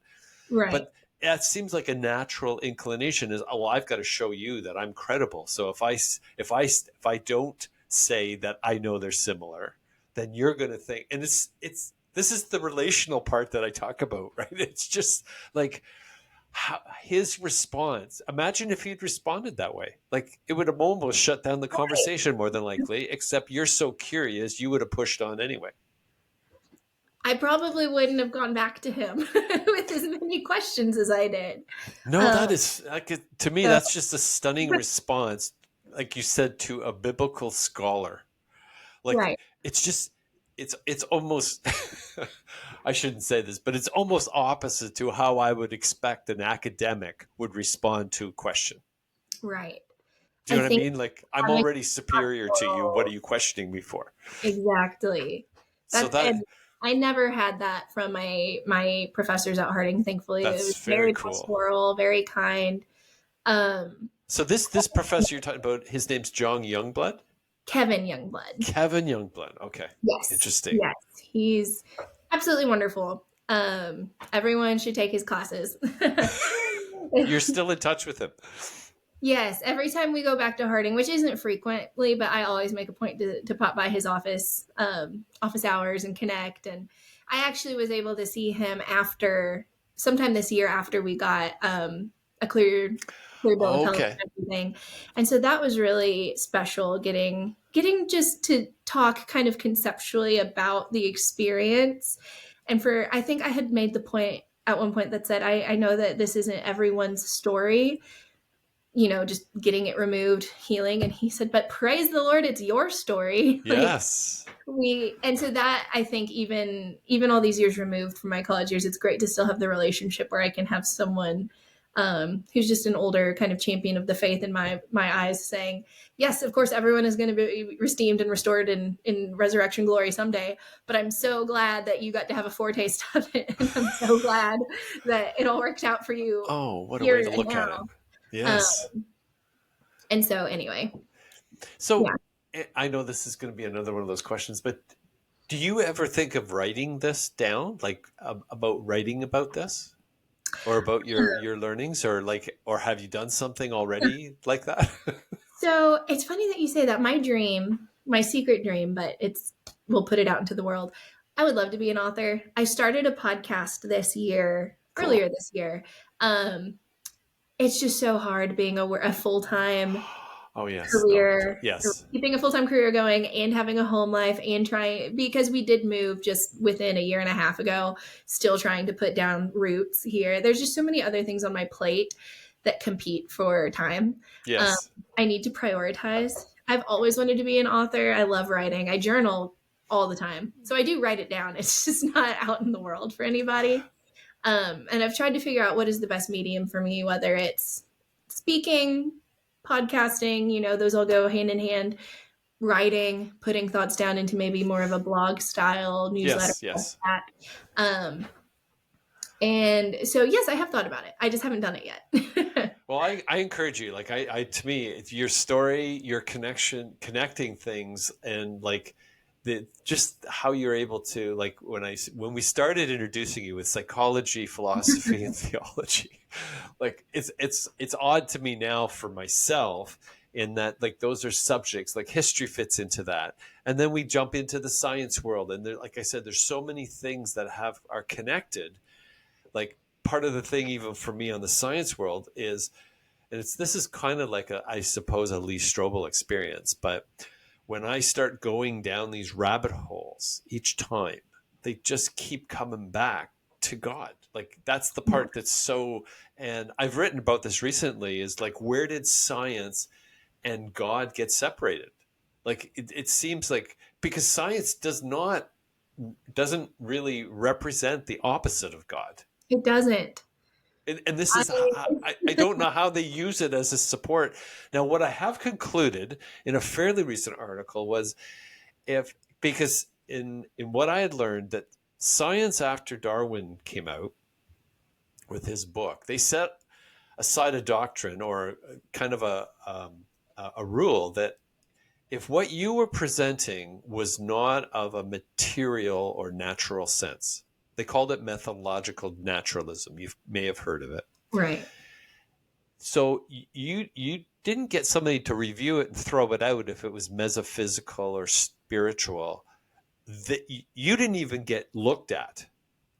So if I go to the dark matter and dark energy perspective and say, well, now you're telling me from science perspective that 95% of existence is invisible, and we don't know it, Right. then you're only talking about 5% of our existence. So it's great that that's falling into airplanes and ships and things that we can actually use, but it's almost an insignificant part of what our existence is about. And if you're not even looking at it, what are you drawing from it Right. for us to really understand? And it was a kind of a weird conclusion that I kind of was seeing science demonstrate to us. Yeah.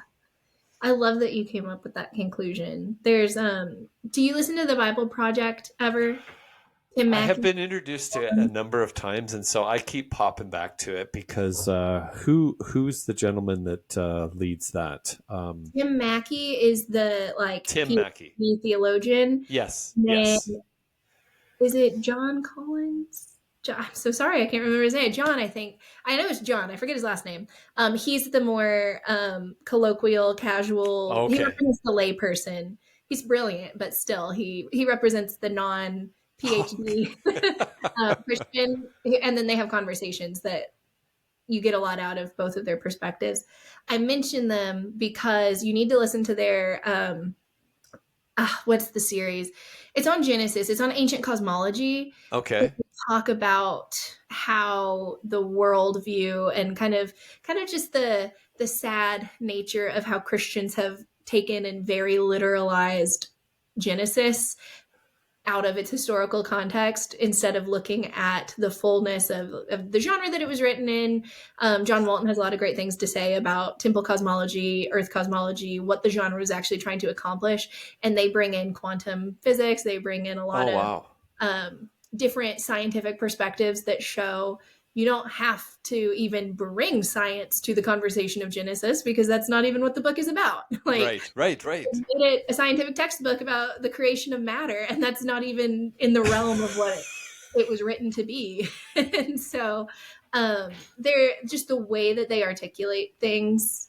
As someone who has an affinity for science, I think you would really, really enjoy Oh listening no, to their I'll take a look conversation. at it for sure because I was recently listening to John Lennox talk about the word and how data and information has now been kind of recognized as a fundamental quantity like mass and energy. And Interesting. so when you go to the beginning of John, in the beginning was the word, Yeah. and you kind of look at that passage, it's like, okay, we are making progress Yeah. here.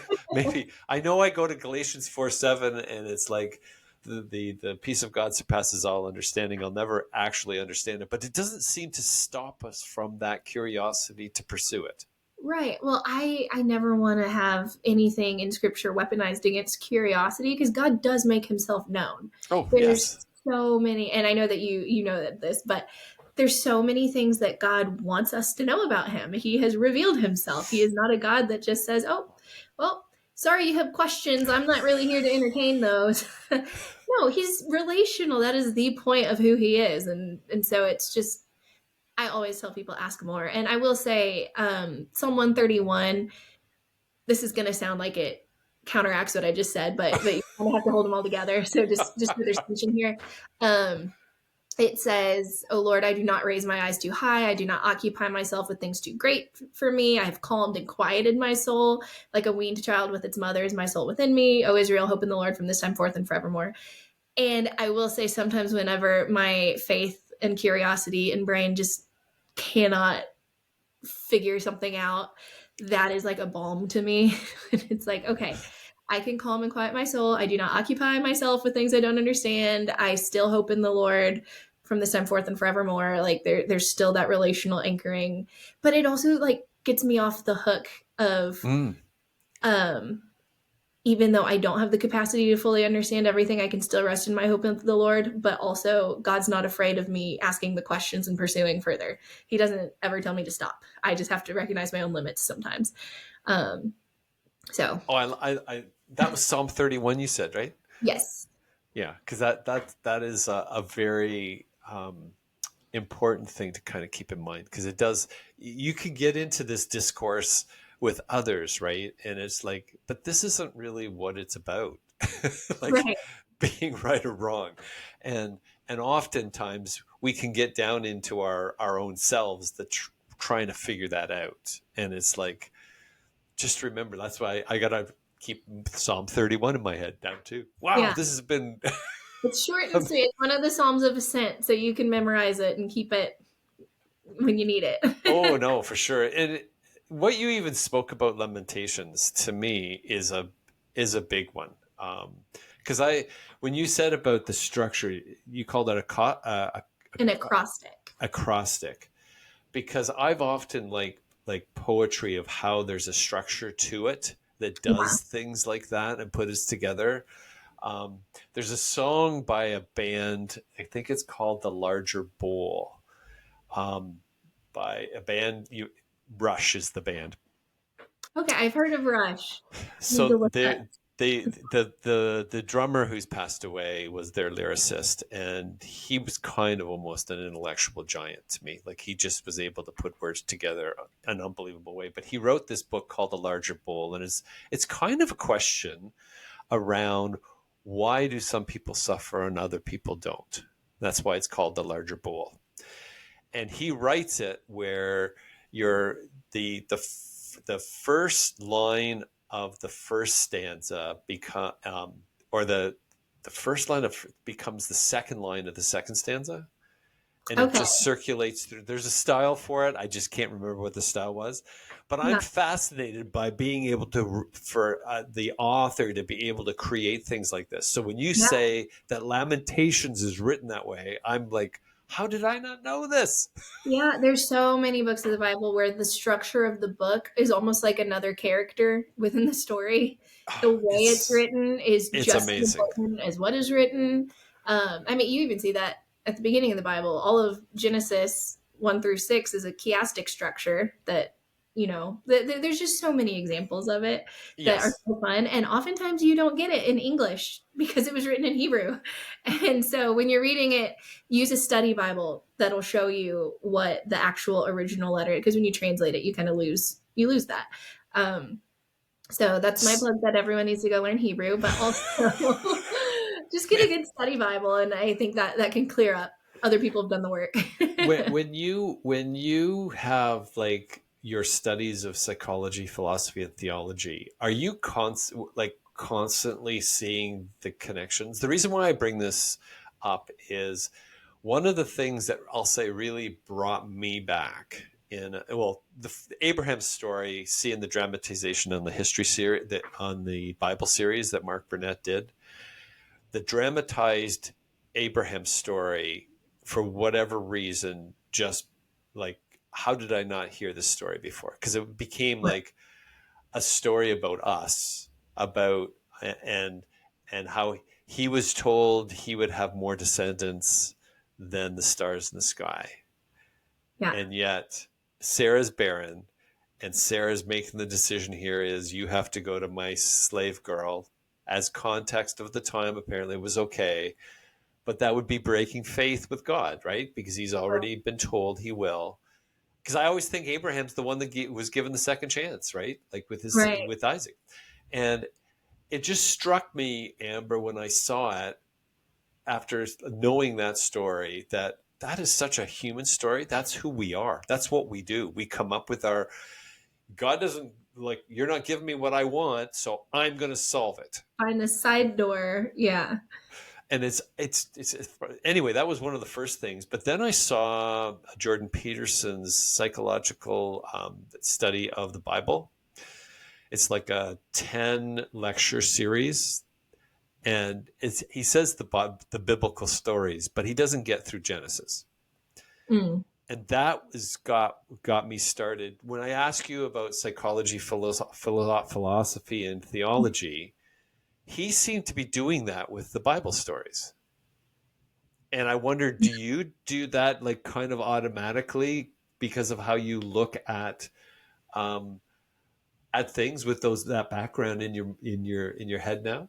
I definitely do carry internal biases of how I process information, and I definitely like to fit things into a broader framework and look for connections. That's kind of to your point. Yes, I do.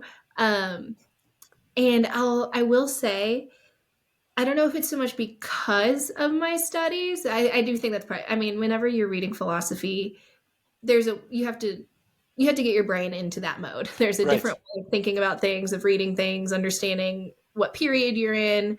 There's a way to study. And it's actually very similar to reading the Bible as literature. You have to, anchor and Mm-hmm. orient yourself in history and in genre and in language and the greater narrative and whatnot. And so there's a lot of similar skills that translate.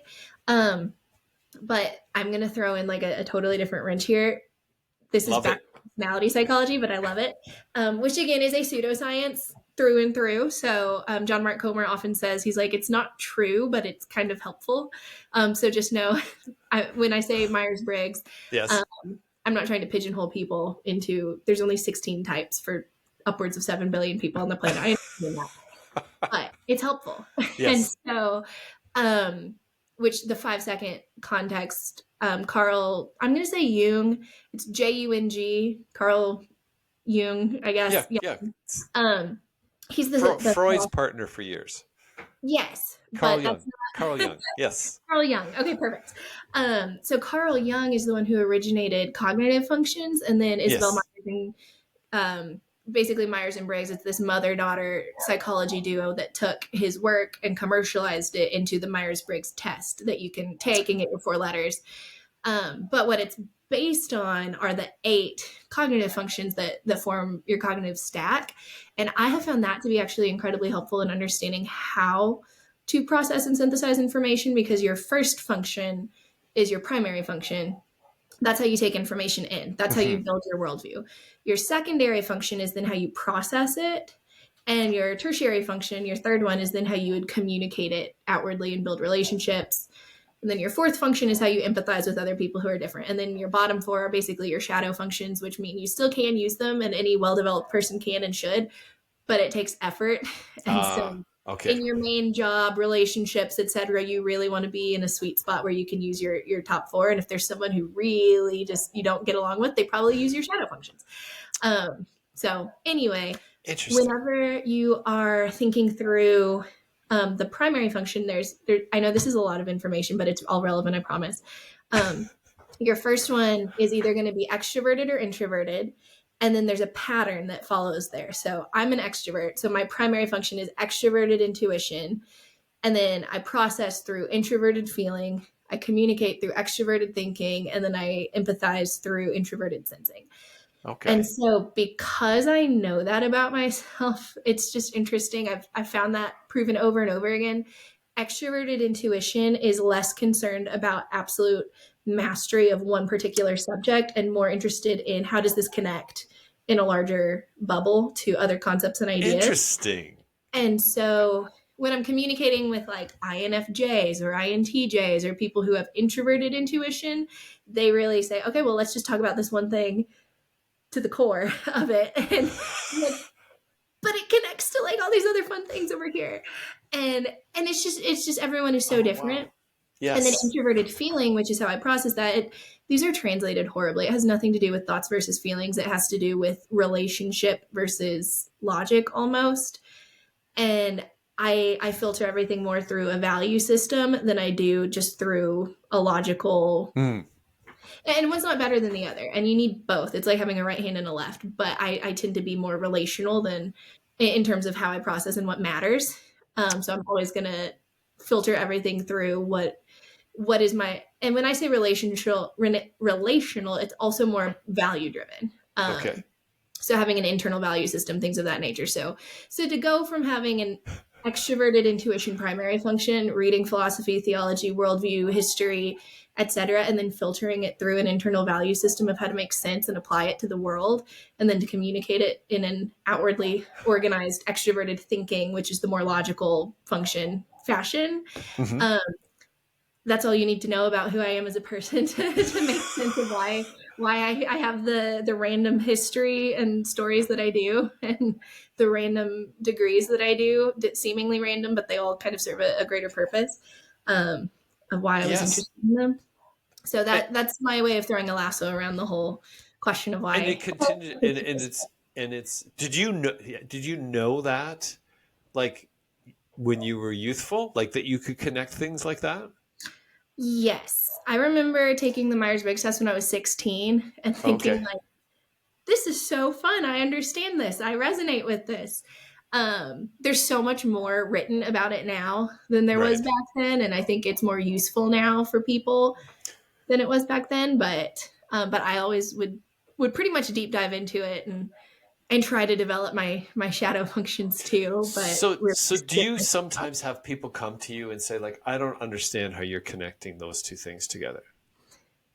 Yes. Like, you're speaking cryptically to me. How does that make sense what you're talking about? I have found I have to paint the bridge sometimes when I'm talking to say, here is why I'm about to introduce this seemingly random thing, but there's a clear line here. Let me just explain. And Um, you've realized that you need to create the bridge yes, because because otherwise you lose people. exactly, especially if Interesting. I'm lecturing or teaching, especially like at church, if I'm doing a sermon or doing any kind of Bible study or leading in a group, I always want to make sure that there's a clear pattern of thought for Okay. people so that I'm not just hopping here and there. So did you learn this yourself, or did like somebody bring it to your attention? Like you mentioned going through the Briggs testing. Did this become something that was apparent to you, or like how did you become aware that like you like to connect things like that? It makes so much sense to you, but when you're trying to explain that to someone else, they're looking at you cross-eyed. So I honestly don't really remember how I found Myers-Briggs. I Oh, think it okay. was like the trendy thing, kind of like Enneagram was a few years Yes. ago. It just started circulating and you could take the test for free online. I think And then you moved on to this state. What'd you call Strengths it? Finder, What's that? the Strengths So yeah, Finder. the Strengths Finder. Yes. Okay. Yes. Which frankly, I love all of them, kind of on the spectrum of DISC being another Yes. one. The Yes. Disc I'm DISC. familiar with as well. DISC is more concerned about how you operate on a team. Yes. So let's say you're at work, you have colleagues, you're under pressure, there's a deadline, what's going to come out of you? That's what DISC is concerned about. They really could not care less about your internal motivations, your thoughts, your feelings, how you're processing. They just want to know what kind of performer are you under stress, essentially. And then you can pendulum swing over here to Enneagram, which is only concerned about your internal thoughts and feelings and Right. primary motivations, almost to the point that some people will mistype themselves, or it's just, it can be so hard to I'll bet. truly tap into that and Yes. to understand, unless you've read pretty extensively what they all are. And people take the test and get it wrong all the time. And then I would say Myers-Briggs is fairly in the middle of the two, because you have those alternating functions of internal and external modes of being. They do really care relationally how you operate with others, but then they also care about how are you synthesizing this information in your own worldview. And so I keep coming back to Myers-Briggs, and Strengths Finder is certainly more over here on the workplace. Okay. Workplace astrology is what some people will call it when you try to type different employees and put them in different roles. So I would say that there's a use for all of them, and I've always enjoyed them. No one ever really introduced me necessarily, but You just found them. I like people and I like knowing how they think. And I didn't just read these to know how I think myself. I like knowing how other people operate and understanding kind of their worldview. And I would never say this to somebody other than like my husband, but sometimes you can tell in your close relationships, like, wow, you're really using your tertiary function a lot to make decisions. Like, are you okay? Do you need some alone time, or do you need to recharge? Because you don't seem to be healthy or balanced in your own Oh, personality interesting. here. Like, it's helpful. It can be a helpful tool as long as Yeah. you don't abuse it or like pigeonhole people or whatever. And some people will reject it till the end of time and say that they don't want to be typed, and so they won't take the test, and that's fine too. But I think they're missing out. It's interesting talking to you because do you know the venture capitalist Mark Vandreessen? Yes, of him nominally, not personally. No, no, But but I mean he does this. Like yeah, it's amazing to listen to him talk. Like I just find it fascinating how and he's in like you're in into the financial world now. Like it's yeah. kind of interesting that that's something that's a very positive thing for that world is that connection. Like that makes sense. Yeah. Well, being able to bring a human element to something that's Oh otherwise my, just business, yes. like, and The connections especially are all over the place. with investing, there's so many. My role now, I'm not brokering as much anymore in my present role, but there for a while, it was I was in a position where I was brokering private equity, and I was working with people on what kind of asset are you trying to look for? Are we passion investing? Are we looking at things that are value driven? Are we purely trying to hedge a portfolio? Are we only concerned about returns? There's just such a spectrum of Oh yes. motivations that every single investor is going to have a different reason for wanting to make a decision. And so you can't just provide a one size fits all approach. No. I mean, you can niche down into the kind of client you like to work with, but even then, everyone's an individual and they're all going to have different answers. And so you can't really provide an even hand to advising or selling equity if you're not taking into account who's buying it, and is this truly for their best interest, are all things aligned here, things of that nature. So yeah, it definitely makes a big difference if you're talking to a broker who cares about you or not. So You like have the perfect backroom for what you're doing. Like as you describe it to me, it's a very beneficial thing for people to have that understanding. That's why I think of when I was talking about Andreessen in this, is that he seems to have this ability relationally, like knowing that, like I'll call it the psychology behind things and how things are made up. And it was interesting um, listening to him and then listening you connect all these things together. It's fascinating. Amber, I've taken like a lot of your day here. sure, spending extra time with me. I apologize to have gone so much over, but I've been Oh, chatting with it's terrific. It's just amazing to me. And I was going to say we've been kind of all over the place with a lot of different things, but I think I should probably give you some more of your day back. you. I'd love to have you back on again because I was going to say we only started to touch on a few things here that I think are very fascinating, and has been great from. And hopefully the listeners will have liked that as well. Is there any last thing you would like to say I before we wrap up? thank you so much for creating a space where people can talk openly about ideas, perspective changes, quantum physics, the Bible. Well, I think they all connect to me, Amber. exactly, it's all basically the same thing, like you said. So I think you're a great gift to your listeners, and I just am so grateful that you invited me on. Well, I was going to say you'll have another invite probably in 2025 because I've Fabulous. been fascinated. I'm learning so much from this. Like I'm just taking away lamentations here that just I had no idea of. Yeah, read And it, study it. We'll chat about it again, and what your takeaways are.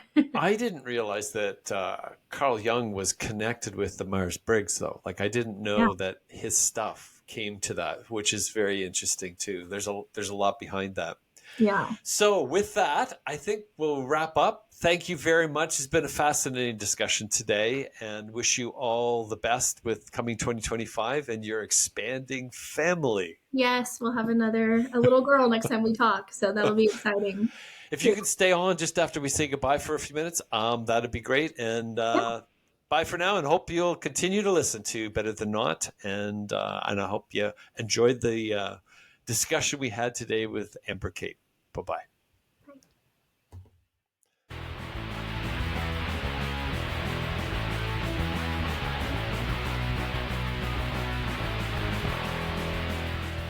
Are we on? Good. Welcome to the Better Than Not podcast. Sometimes we get it right, sometimes we don't. But when we at least do something, we know it's almost always better than not.